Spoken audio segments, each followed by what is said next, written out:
نحمده ونصلي على رسوله الكريم اما بعد فاعوذ بالله من الشيطان الرجيم بسم الله الرحمن الرحيم رب اشرح لي صدري ويسر لي امري واحلل عقدة من لساني يفقهوا قولي الذين تتوفاهم الملائكة وہ لوگ کہ ان کو فوت کرتے ہیں فرشتے اس حالت میں کہ ظالمی انفسہم وہ اپنی جانوں پہ ظلم کرنے والے ہوتے ہیں. یہ کون لوگ ہوتے ہیں جو اپنی جانوں پہ ظلم کرتے ہیں؟ اللہ کا انکار کرنے والے، اللہ کی اطاعت نہ کرنے والے، اللہ سے ناراض رہنے والے، اللہ کو ناراض کرنے والے. یہ لوگ جب فوت ہوتے ہیں اور موت کے فرشتے ان کے پاس آتے ہیں اور وہ اس حال میں آتے ہیں کہ یہ اپنی جانوں پر ظلم کرنے والے ہوتے ہیں. اپنی جانوں پہ کیسے ظلم کرتے ہیں؟ غلط کام کر کے. تو فرشتوں کو دیکھتے ہی پھر ان کا عالم کیا ہوتا ہے؟ فَأَلْقَوُا السَّلَمَ وہ ڈال دیتے ہیں سپر ڈال دیتے ہیں. سمجھتے ہیں؟ ذرا مشکل لفظ ہے سپر. ہاں، اپنے آپ کو سپرد کر دیتے ہیں، اپنے آپ کو حوالے کر دیتے ہیں. السلم کا معنی صلح بھی ہوتا ہے، فرما برداری، تسلیم کرنا، سپرد کرنا. یعنی اس وقت وہ فرشتوں سے صلح کی درخواست کریں گے. فَأَلْقَوُا السَّلَمَ وہ کہیں گے آپ ناراض نہ ہو ہم سے، کیونکہ وہ بہت غضبناک حالت میں آئیں گے ان کے پاس، تو وہ ان کو منانے کی کوشش کریں گے. یا پھر کیا مانا ہے کہ اپنا آپ ان کے حوالے کر دیں گے، کیونکہ آج تو بھاگنے کی جگہ ہی کوئی نہیں. اور کیا کریں گے اس وقت وہ؟ مَا كُنَّا نَعْمَلُ مِن سُوءٍ ہم تو کوئی غلط کام نہیں کر رہے تھے، ہم میں تو کوئی غلطی نہیں تھی، ہم تو سب اچھا ہی کر رہے تھے. کیونکہ متکبر شخص کبھی بھی اپنی غلطی مانتا نہیں. جس سورۃ المجادلہ میں آتا ہے نا، یوم یبعثہم اللہ، جس دن اللہ ان کو اٹھائے گا جمیعاً سب کے سب کو، فیحلفون لہ تو اس کے آگے بھی قسمیں کھانے لگیں گے، کما یحلفون لکم جیسے تمہارے سامنے قسمیں کھاتے ہیں. وَيَحْسَبُونَ أَنَّهُمْ عَلَى شَيْءٍ اور وہ سمجھیں گے کہ وہ کسی چیز پر ہیں. أَلَا إِنَّهُمْ هُمُ الْكَاذِبُونَ خبردار بے شک وہ جھوٹے ہیں. سورۃ الانعام میں بھی آپ پڑھ چکے ہیں کہ وہ کہیں گے وَاللَّهِ رَبِّنَا مَا كُنَّا مُشْرِكِينَ اللہ کی قسم جو ہمارا رب ہے ہم مشرک نہ تھے. وہاں جا کر وہ اپنے شرک کا انکار کریں گے. تو دوسرے لفظوں میں ان کا یہ سارا گھمنڈ، ان کا تکبر، ان کا غرور اور ان کا یہ رویہ صرف موت تک ہے. ان کا ایسا رویہ موت تک کے لیے ہے. جب موت کے فرشتوں سے سابقہ پیش آئے گا تو کیا ہوگا؟ اپنے آپ کو ان کے حوالے کر دیں گے اور اپنے آپ کو بڑا معصوم ثابت کریں گے اور کہیں گے ہم تو کوئی غلطی کر ہی نہیں رہے تھے، اور قسمیں کھانے لگیں گے. بلا کیوں نہیں، ان اللہ علیم بما کنتم تعملون بے شک اللہ جانتا ہے جو کچھ تم کرتے رہے ہو. اللہ کا دھوکہ دیتے ہو، اس کو نہیں پتا کہ تم کیا کر کے آئے ہو. فادخلوا ابواب جہنم خالدین فیہا پس داخل ہو جاؤ جہنم کے دروازوں سے، خالدین فیہا اس میں ہمیشہ رہنے والے. فَلَبِئْسَ مَثْوَى الْمُتَكَبِّرِينَ پس کتنا برا ہے ٹھکانہ تکبر کرنے والوں کا. آج آپ دیکھ لیجئے کہ مستکبرین اور متکبرین کا لفظ کتنی دفعہ آ رہا ہے، کیونکہ حق کا انکار متکبر ہی کرتے ہیں. اور اہل مکہ اپنے تکبر میں مبتلا ہو کر یہ سب کچھ کر رہے تھے. یہ جو کہا جا رہا ہے نا جہنم کے دروازوں میں داخل ہو جاؤ، تو یہ ابتدائے عذاب کی طرف اشارہ ہے. امام ابن کثیر فرماتے ہیں کہ ان کی موت کے فوراً بعد ان کی روحیں جہنم میں چلی جاتی ہیں اور ان کے جسم قبر میں رہتے ہیں، جہاں اللہ تعالیٰ اپنی قدرت کاملہ سے جسم اور روح میں بعد کے باوجود، یعنی دور ہونے کے باوجود ایک دوسرے سے ان میں ایک تعلق پیدا کر کے ان کو عذاب دیتا ہے. جیسے سورج بہت دور ہے اور ہم کہیں اور ہیں، لیکن دونوں میں جب ریز ہوتی ہیں آپ کے جسم سے آ کے ٹکراتی ہے نا، اگر سورج 14 کروڑ میل دور ہونے کے باوجود اپنی ریز ہم پہ ڈال سکتا ہے، ہم کو جلا سکتا ہے، سن برن ہو سکتا ہے، تو اسی طرح روحوں کے ہزاروں میل دور جہنم میں ہونے کے باوجود جسم جہاں بھی زمین پر دفن ہو اس کے ساتھ اس کا ایک لنک ہو سکتا ہے. اور آج کے دور میں تو یہ بات سمجھنا کچھ مشکل بھی نہیں. موبائل فون سے آپ سمجھ سکتے ہیں کہ آپ کہیں سے بات کسی بھی جگہ کیچ کر لیتے ہیں کسی بھی لائن کے بغیر. تو بالکل اسی طرح امام ابن کثیر کیا فرماتے ہیں کہ ان کی روحیں کہاں ہوں گی؟ جہنم میں. کہاں سے پتا چل رہا ہے؟ کہ فرشتے آتے ہیں ان کی روح قبض کرتے ہیں اور ان سے کیا کہتے ہیں؟ فادخلوا ابواب جہنم. انہیں جہنم میں پھینکتے ہیں، سجین جس کا نام ہے، خالدین فیہا، اب ہمیشہ تم کو یہی رہنا ہے. پھر وہ کہتے ہیں کہ صبح شام ان پہ آگ پیش کی جاتی ہے، پھر جب قیامت برپا ہوگی تو ان کی روحیں ان کے جسموں میں لوٹ آئیں گی اور ہمیشہ کے لیے یہ جہنم میں داخل کر دیے جائیں گے. جہنم کے بھی کئی درجے ہیں نا، اور یہ ابتدائی عذاب کی طرف اشارہ ہے. فَلَبِئْسَ مَثْوَى الْمُتَكَبِّرِينَ، کتنا برا ٹھکانہ ہے تکبر کرنے والوں کا. اس سے ملتی جلتی آیت سورۃ الانفال میں بھی آپ پڑھ چکے ہیں. وَلَوْ تَرَىٰ إِذْ يَتَوَفَّى الَّذِينَ كَفَرُوا الْمَلَائِكَةَ يَضْرِبُونَ وُجُوهَهُمْ وَأَدْبَارَهُمْ وَذُوقُوا عَذَابَ الْحَرِيقِ ذَلِكَ بِمَا قَدَّمَتْ أَيْدِيكُمْ وَأَنَّ اللَّهَ لَيْسَ بِظَلَّامٍ لِّلْعَبِيدِ كَدَأْبِ آلِ فِرْعَوْنَ وَالَّذِينَ مِن قَبْلِهِمْ كَفَرُوا بِآيَاتِ اللَّهِ فَأَخَذَهُمُ اللَّهُ بِذُنُوبِهِمْ إِنَّ اللَّهَ قَوِيٌّ شَدِيدُ الْعِقَابِ. انفال 50 سے 52 آیت ہے یہ. تو اس سے بھی کیا پتہ چلتا ہے کہ جب کافروں کو فرشتے آ کے فوت کرتے ہیں تو ان کے چہروں اور پیٹھوں پہ مارتے ہیں اور کہتے ہیں چکھو جلنے کا عذاب. وہاں بھی جلنے کا عذاب ہے اور یہاں بھی ابواب جہنم ہے. تو گویا عذاب قبر جس کو کہا جاتا ہے اس سے مراد ضروری طور پر یہ نہیں کہ قبر کے اندر کوئی آگ جلتی ہوئی نظر آئے تو تب وہ جلنے کا عذاب ہو سکتا ہے. یہ بھی ہو سکتا ہے کہ وہ جہنم میں ہی عذاب ہو رہا ہو یا جہنم کے کسی ابتدائی درجے میں، اور وہاں سے ان کی روح کا تعلق جسم کے ساتھ ہو اور جسم بھی اس کو محسوس کر رہا ہو، کیونکہ صحیح عقیدے کے مطابق عذاب قبر جسم اور روح دونوں کے لیے ہوتا ہے. اور قوم فرعون کی بات جہاں تک ہے تو آپ جانتے ہیں سورۃ المؤمن میں 45-46 آیت میں آتا ہے فَوَقَاهُ اللَّهُ السَّيِّئَاتِ مَا مَكَرُوا وَحَاقَ بِآلِ فِرْعَوْنَ سُوءُ الْعَذَابِ النَّارُ يُعْرَضُونَ عَلَيْهَا غُدُوًّا وَعَشِيًّا وَيَوْمَ تَقُومُ السَّاعَةُ أَدْخِلُوا آلَ فِرْعَوْنَ أَشَدَّ الْعَذَابِ. تو بچا لیا اس کو اللہ نے ان بری چالوں سے جو انہوں نے چلی، اور آل فرعون کو برے عذاب نے آ گھیرا، آگ جس پر وہ صبح شام پیش کیے جاتے ہیں، اور جس دن قیامت قائم ہوگی کہا جائے گا آل فرعون کو شدید ترین عذاب میں داخل کر دو. تو ان آیات کو اگر ملا کر دیکھا جائے تو یوں پتہ چلتا ہے کہ موت کے وقت جو فرشتے آتے ہیں وہ بھی مختلف ہوتے ہیں نیک اور بد لوگوں کے لیے.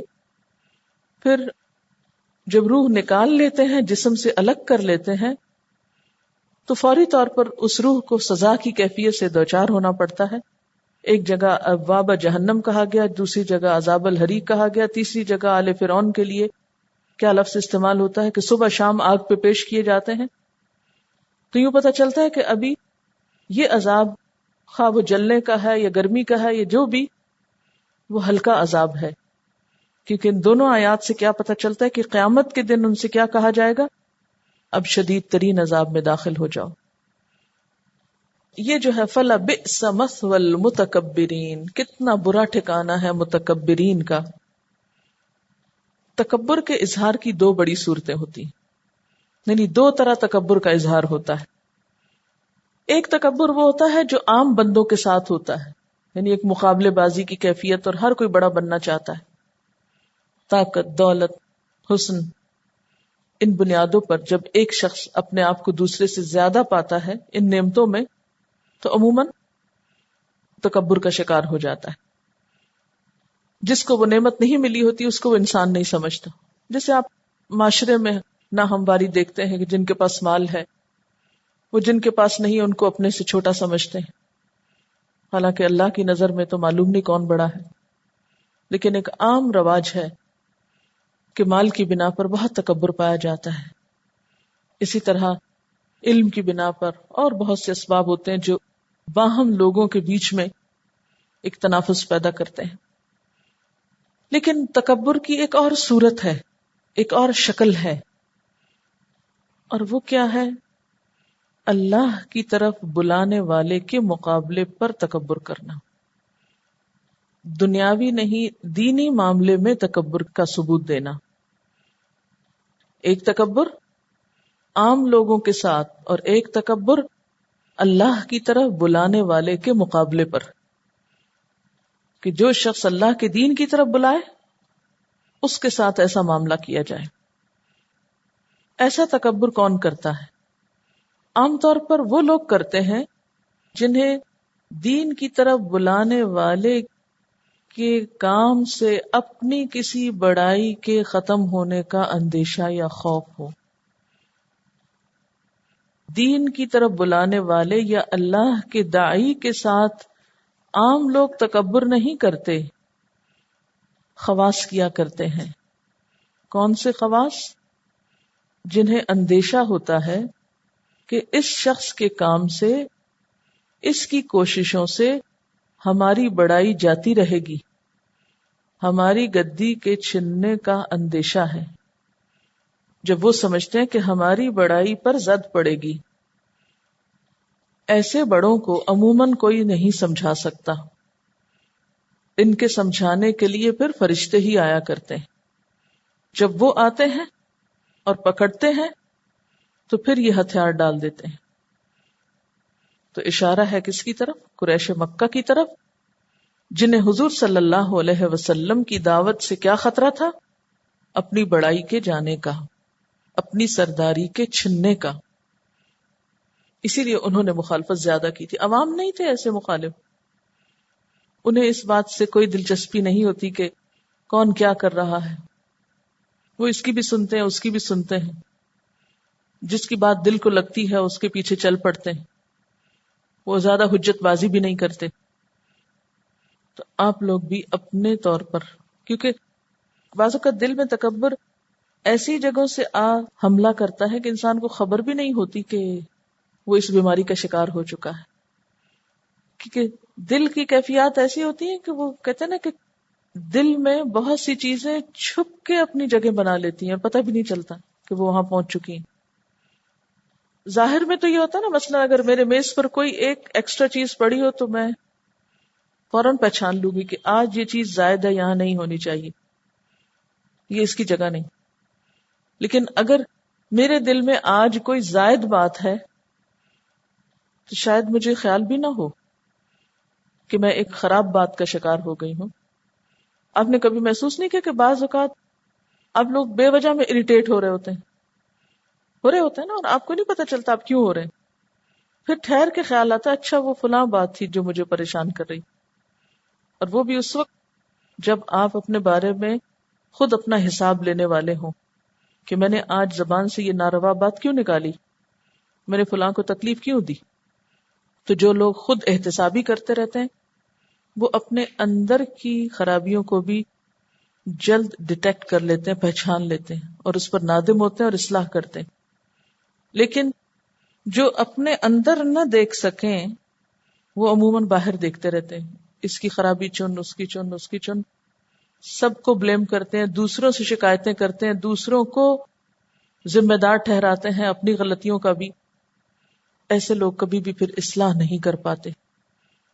تو اپنے اندر اور دل کے اندر پائی جانے والی جو قباحتیں ہیں عموماً ان کو پہچاننا بڑا مشکل ہوتا ہے کیونکہ وہ ظاہر نظر نہیں آ رہی ہوتی.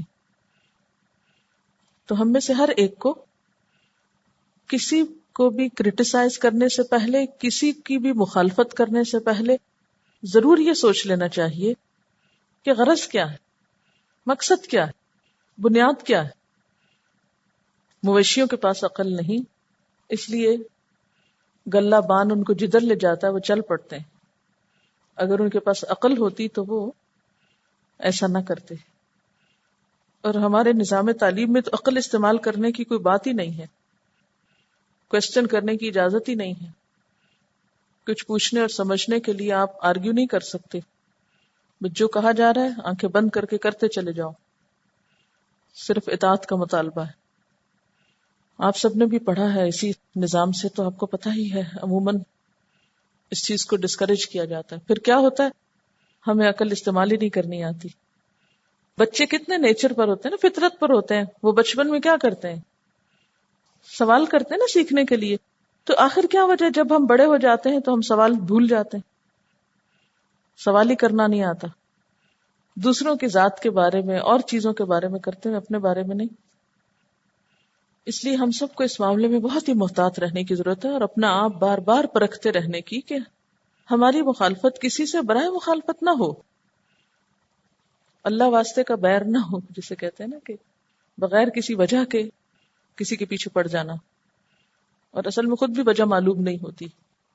وہ ایک شعر ہے، براہیمی نظر بڑی مشکل سے ہوتی ہے پیدا، ہوس چھپ چھپ کے بنا لیتی ہے سینوں میں تصویریں. کہتے ہیں کہ ریشنل تھنکنگ کی ابتدا دنیا میں حضرت ابراہیم علیہ السلام سے ہوئی تھی. ریشنل تھنکنگ کیا تھی ان کی؟ ستارے کو دیکھا تو کہا یہ چمکتا ہے، یہ رب ہو سکتا ہے.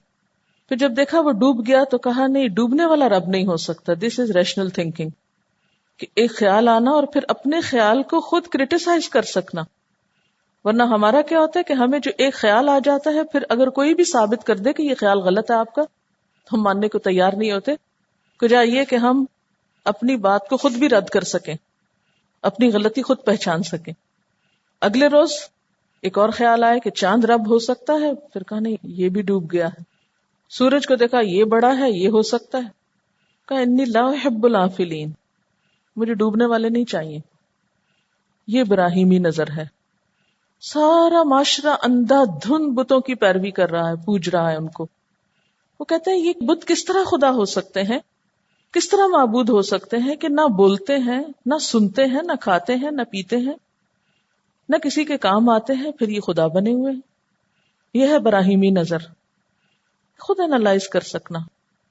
کوئی ان کو گائیڈ کرنے والا نہیں تھا، بس فطرت پر تھے. فطر الناس علیہا، اللہ نے جس پہ سب کو پیدا کیا، لیکن اکثر لوگ اکثرہم لا یعقلون. اور پھر خاص طور پر براہیمی نظر کے پیدا نہ ہونے کی وجہ کیا ہے؟ ہماری عقل غیر جانبدار ہو کر کیوں نہیں سوچتی؟ خواہشات نفس آڑے آتی ہیں. اب وہ کہتے ہیں کہ میں باپ کا راستہ چھوڑوں، میرا باپ تو سردار ہے، میرے باپ کی اتنی عزت ہے، وہ تو بت فروش ہے، وہ تو بت گر ہے، اچھا بھلا اس کا بزنس ہے، میں نے باپ کا دین چھوڑ دیا تو یہ تو سارا معاملہ مشکل ہو جائے گا، زندگی کیسے کٹے گی، کہاں سے کماؤں گا، کیسے کھاؤں گا. چھوڑو پرے ان فلسفوں کو کہ کون رب ہے اور کون نہیں. یہ سوچنے کی ہی ضرورت کیا ہے، اور کون سوچ رہا ہے جو میں سوچوں، میں بھی وہی کرتا ہوں جو سب کر رہے ہیں. یہ ہوتی ہے عوام کی نظر، یہ عوام کی سوچ ہوتی. چلو تم ادھر کو، ہوا ہو جدھر کی. اور براہیمی سوچ کیا ہوتی ہے کہ نہیں، کسی چیز کی درستگی کے لیے یہ کافی نہیں کہ لوگوں کی ایک بھیڑ اس چیز کے ساتھ ہے یا میجورٹی اس کے ساتھ ہے. ایسا شخص انڈیپینڈنٹ سوچ رکھتا ہے، لیکن یہ نظر بہت کم لوگوں میں ہوتی. انڈیپینڈنٹ سوچ ہم کیوں نہیں رکھ پاتے؟ آپ کے خیال میں اس کی وجہ کیا ہوتی؟ ہم کیوں اس طرح سوچتے ہیں جس طرح سب سوچتے ہیں؟ ہم کیوں نہیں مختلف انداز سے سوچ پاتے؟ یعنی جیسے سب کہتے ہیں ویسے کہنا آپ کے لیے باعث اطمینان ہوتا ہے، آپ پروٹیکٹڈ ہوتے ہیں. اور جو ہی آپ وہ کہیں جو کوئی اور نہیں کہتا، ایک نئی بات، تو نتیجہ کیا ہوتا ہے؟ آپ کو شدید مخالفت کا سامنا کرنا پڑتا ہے. پھر آپ کمپرومائز کرنے لگتے ہیں، چھوڑو کیا کرنا، اتنی مخالفت کہاں سے برداشت کریں. پھر منافقت آنے لگتی ہے. ابراہیم علیہ السلام نے منافقت نہیں کی تھی، جس کو سچ سمجھا پھر اس پہ ڈٹ گئے، آگ میں جانا پڑا تو بھی چلے گئے. ہم میں یہ جرات ہی نہیں. یہ جو ایک بڑی اہم ٹرم ہماری زندگی میں ہوگی نا، فیکٹس آف لائف دیکھو، زندگی کی ضروریات اور حقائق کو دیکھو. تم کدھر کو جانے لگے ہو، تمہارا مستقبل کیا ہوگا، کیسے کیسے خوف دلائے جاتے. علم کی کمی بھی اس کا سبب ہوتی، کیونکہ ہم پہچان ہی نہیں پاتے اچھے برے کو. یعنی آپ جب بھی معاشرے کے ریچولز اور معاشرے کی مرضی کے خلاف ایک قدم بھی اٹھائیں تو آپ کے لیے بہت مشکل ہے، چاہے اچھے راستے پہ اٹھائیں چاہے برے راستے پر. تو انسان عموماً مخالفت سے ڈرتا ہے، سہولت پسند ہے. آپ کو معلوم ہے کہ شاہ ولی اللہ محدث دہلوی نے جب قرآن پاک کا ترجمہ کیا تھا تو ان پہ کیسے کیسے فتوے لگے تھے؟ نہیں پڑھا آپ نے؟ کفر کے فتوے لگے تھے ان پہ، کیونکہ اس سے پہلے ترجمے کا رواج نہیں تھا. اور اب سب ان کو کیا مانتے ہیں؟ سارے ہی گروہ ان کی بڑائی پہ متفق ہیں. لیکن اس دور میں ان پہ کفر کے فتوے لگے تھے کہ اس نے ایک بدعت ایجاد کی ہے، نیا کام شروع کیا ہے، قرآن پاک کا ترجمہ کرنے لگ گئے ہیں. کبھی قرآن کا بھی ترجمہ ہوا ہے؟ پھر اس کے بعد آہستہ آہستہ آپ دیکھیں اب کتنے ترجمے ہیں.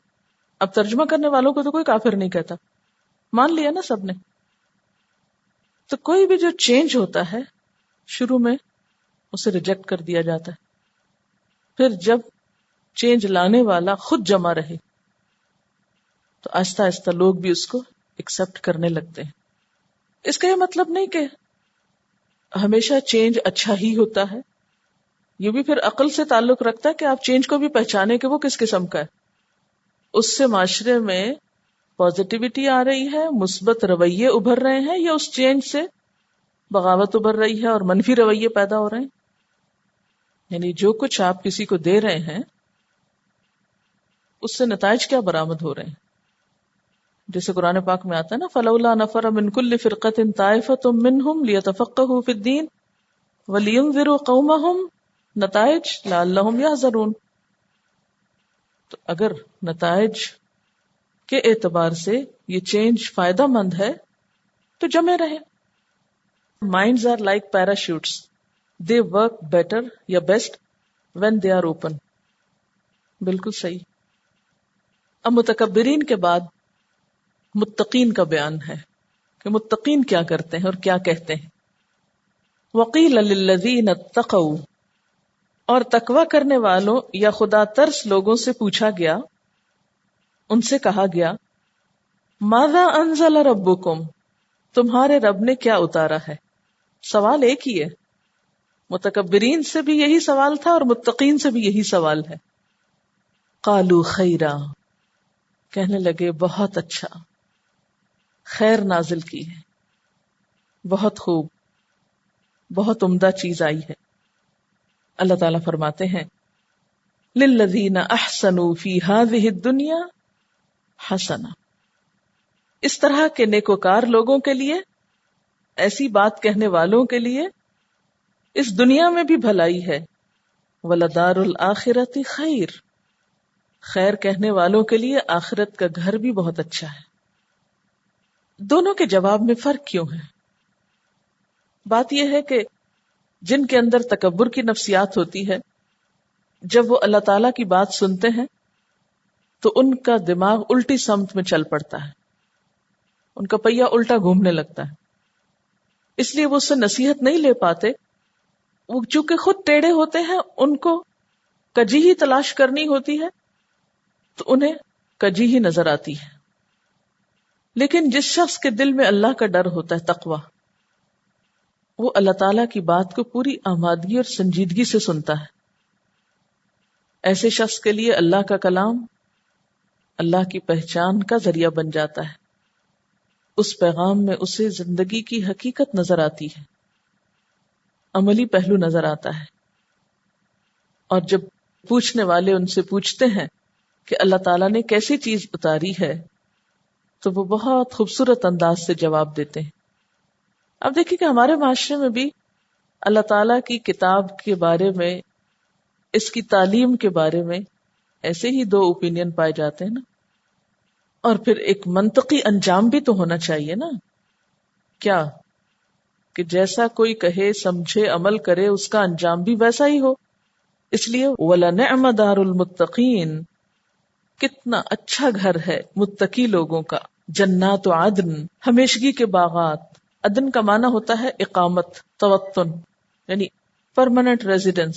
یہ متقین کے گھر کی تعریف ہے کہ جنت میں ان کو صرف وزٹ ویزا نہیں ملے گا بلکہ اقامہ آفر کیا جائے گا اور وہ ہمیشہ کے لیے ہوگا. جنات عدن ہوگا جہاں سے انہیں کبھی نکلنا نہ ہوگا. یدخلونہا، وہ اس میں داخل ہوں گے. تجری من تحتها الانہار، جس کے نیچے نہریں بہ رہی ہوں گی. لہم فیہا ما یشاؤون، ان کے لیے اس میں وہ سب کچھ ہوگا جو وہ خواہش رکھیں گے، جو وہ چاہیں گے. کذالک یجزی اللہ المتقین، اسی طرح اللہ جزا دیتا ہے متقی لوگوں کو.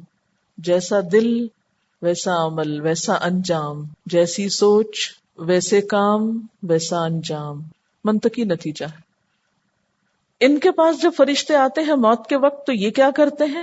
الذین تتوفاہم الملائکۃ طیبین، ان لوگوں کو جب فرشتے فوت کرتے ہیں، ان کی روحیں لیتے ہیں تو یہ پاک صاف ہوتے ہیں، طیبین ہوتے ہیں. پاک صاف یعنی کردار کے، اعمال کے، دل کے طیب، عمدہ لوگ. نہ دل میں کوئی جھول ہے، نہ منافقت ہے، نہ پرسنالٹی میں کوئی کمپلیکس ہے، نہ عمل میں کوئی دوغلا پن ہے.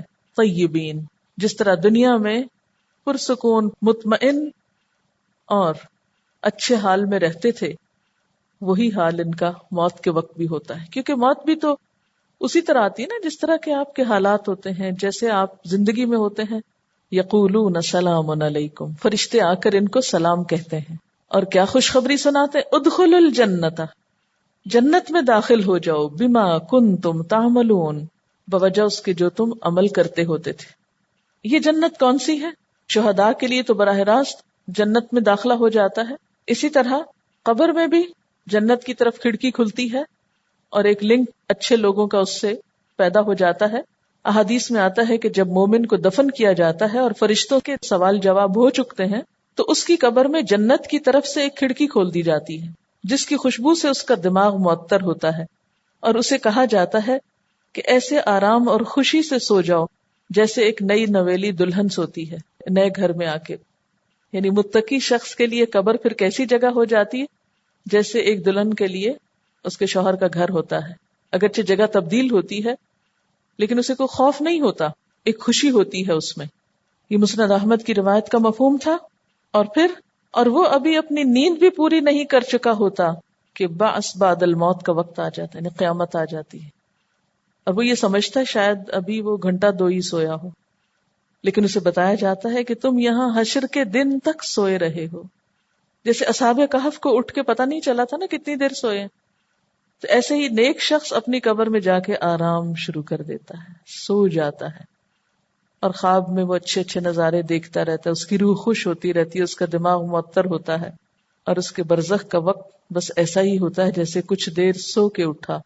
اور سونے کے بعد انسان اور فریش ہو جاتا ہے نا. لیکن یہ کس کو نصیب ہوگا؟ تقوی والوں کو. یعنی قبر کی زندگی ایک طرح سے آلموسٹ بیڈ روم کی زندگی سمجھے کہ جس کو اچھے خواب آئیں اس کے لیے وہ بیڈ روم پرسکون ہو جاتا ہے، اور جس کے لیے خراب خواب ہو، کیونکہ موت نیند سے ملتی جلتی ہے نا، تو موت کے بعد کا وقت پھر خواب سے ملتا جلتا ہوتا ہے. لیکن انسان کو حقیقی معنوں میں وہ ساری اچھی بری فیلنگز ہوتی رہتی، روح کہیں ہوتی، جسم کہیں ہوتا ہے، لیکن دونوں میں ایک تعلق بھی ہوتا ہے. اس کی حقیقت کو ہم بہت زیادہ ایکسپلین اس لیے نہیں کر سکتے کہ دنیا میں اس کی کوئی مثال نہیں ہے. ایک چھوٹی سی سمجھ اگر آ سکتی ہے تو وہ خواب اور سونے کی حالت سے آ سکتی ہے. یہاں پر ایک خاص بات قابل غور ہے، ادخلوا الجنت بما کنتم تعملون، جنت میں چلے جاؤ کیونکہ تم عمل کرتے تھے.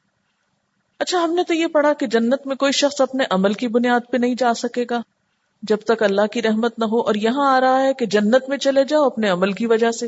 تو ان دونوں میں کنٹرڈکشن نہیں ہے، کوئی کنٹرڈکشن نہیں. کیسے؟ اچھے عمل ہی تو اللہ کی رحمت کو دعوت دیتے ہیں. اگر عمل اچھے نہیں ہوں گے تو اللہ کی رحمت کیسے آئے گی؟ یعنی بلا شبہ اللہ کی رحمت ہی جنت میں لے جاتی، لیکن رحمت کو لانے کا سبب اچھے اعمال ہیں.